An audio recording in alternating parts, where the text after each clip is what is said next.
Bonjour, c'est Fabien. Dans cette vidéo, je partage avec vous comment créer une pyramide des âges dans Excel. Alors ce que je vais faire pour ça, c'est je vais utiliser un jeu de données provenant de l'INSEE. Ce jeu de données reprend par année de naissance, donc l'âge de la personne en l'occurrence en fonction de l'année de naissance, le nombre de femmes qui ont cet âge, le nombre d'hommes et donc l'ensemble. Pour ça, j'ai repris un jeu de données, enfin j'ai fait le calcul moi-même en utilisant certains paramètres et en utilisant les tranches d'âge. Alors, j'aurais pu utiliser la fonction fréquence, j'aurais pu utiliser le regroupement, j'aurais pu utiliser un tableau. Donc je l'ai fait à la main, je vais pas vous réexpliquer comment j'ai procédé. L'objectif ici, c'est vraiment de comprendre comment créer justement cette pyramide des âges. Donc j'ai créé ici le jeu de données. En l'occurrence, au niveau de ce jeu de données, j'avais besoin de quoi? J'avais besoin du total de personnes, donc l'ensemble des personnes vivant en France. Donc j'ai tout simplement additionné ici l'ensemble. Ça m'a fait un peu plus de 68 millions d'habitants. Ensuite, par tranche d'âge, donc j'ai repris 0, 9, 10, 19 et ainsi de suite jusqu'à plus de 100.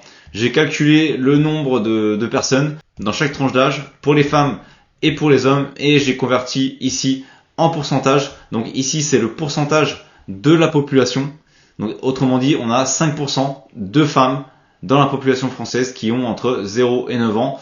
On a 6% entre 10 et 19 et ainsi de suite. Et on a 0,03% qui ont plus de 100 ans. J'ai fait la même chose pour les hommes, sauf que ici, je l'ai fait en négatif. Pourquoi? Bien, vous allez comprendre juste après pourquoi. Donc une fois qu'on a le jeu de données qui a été créé. Ici, l'objectif, c'était pas de vous montrer comment créer le jeu de données. Ici, l'objectif, c'est de vous montrer comment créer le graphique. Par contre, je voulais juste vous expliquer de quoi on a besoin. On a besoin forcément des données regroupées par tranche d'âge pour pouvoir justement créer le graphique. Donc, je vais aller sur insertion. Au niveau d'insertion, je vais aller sur graphique. Bon, après, j'aurais pu faire directement.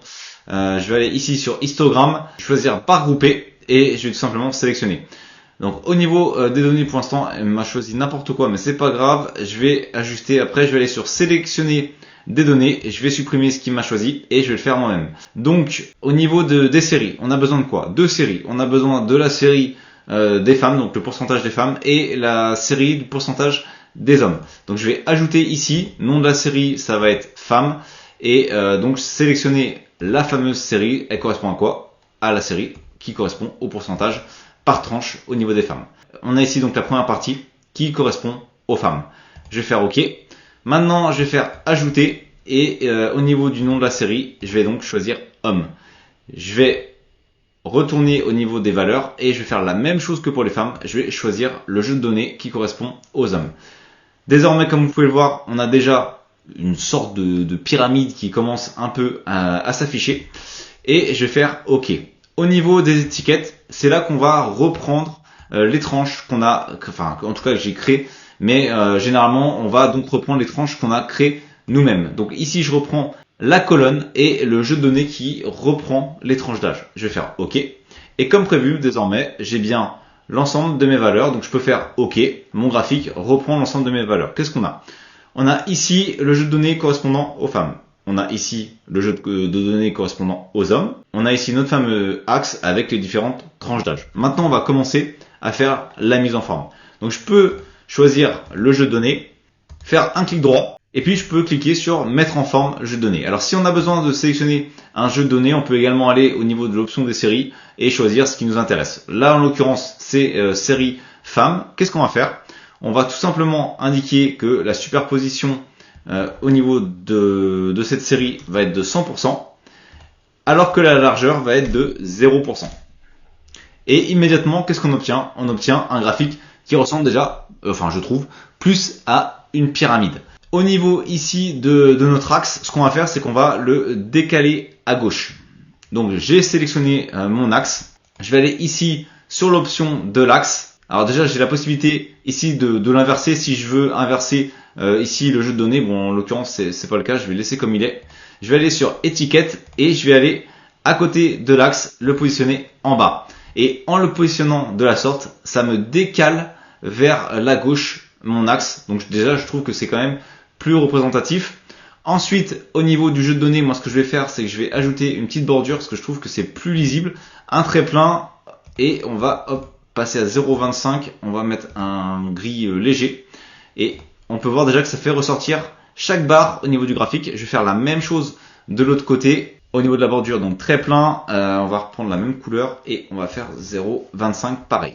Voilà, donc là ici on a ma pyramide qui commence à prendre forme. Alors donc si on veut modifier les couleurs, pas de souci. Par exemple, imaginons je sélectionne les données concernant les femmes, on pourrait choisir hop, au niveau du remplissage un remplissage uni, puis on pourrait si on le souhaite le positionner en rouge, et à droite pour les hommes, pour que ce soit un peu plus visible, on pourrait le positionner en vert. Alors j'ai pas de vert éclatant, si j'ai un vert éclatant là, voilà. Et donc là déjà on saurait qu'à gauche ce sont les hommes et à droite ce sont les femmes. Maintenant là où ça va être également intéressant, c'est de modifier en bas, parce que j'ai moins 8, là sont les pourcentages, hein. Donc là j'ai moins 8%, c'est pour ça que c'était important que j'ai un pourcentage négatif, c'est que ça me permettait de faire d'un côté les hommes, puisque les données sont négatives, et de l'autre côté les femmes avec les données positives. Si j'avais eu 2 fois les données positives, eh bien toutes les barres auraient été du même côté. Pour pouvoir avoir des barres à gauche et des barres à droite avec un axe au milieu à 0, il me fallait forcément des données qui étaient négatives. Donc maintenant je vais effacer ce côté négatif. En réalité je vais pas l'effacer, je vais juste faire croire que ça n'existe pas. Donc je sélectionne l'axe en bas et je vais tout simplement aller sur nombre. Et je vais, ici, au niveau de la première option, je vais faire personnaliser. J'ai la possibilité de modifier ici l'argument. Donc on va indiquer standard. Alors, point virgule, deuxième fois standard. Et je vais faire ajouter. Et comme vous avez pu le voir, ça vient de me faire disparaître le signe négatif pour les hommes. Donc ici, j'ai quoi? J'ai tout simplement une pyramide des âges, avec les différentes tranches d'âge que je souhaitais reprendre. Ici, les pourcentages correspondant à chaque tranche d'âge. Et je pourrais rajouter ici, par exemple, on va rajouter une petite légende. Donc je pourrais ajouter un élément et puis on va aller sur légende. On va l'ajouter en haut pour savoir à quoi correspond chaque élément. Donc ici, on sait qu'en vert, ce sont les hommes et en rouge, ce sont les femmes. Donc voilà comment on peut créer rapidement une pyramide des âges.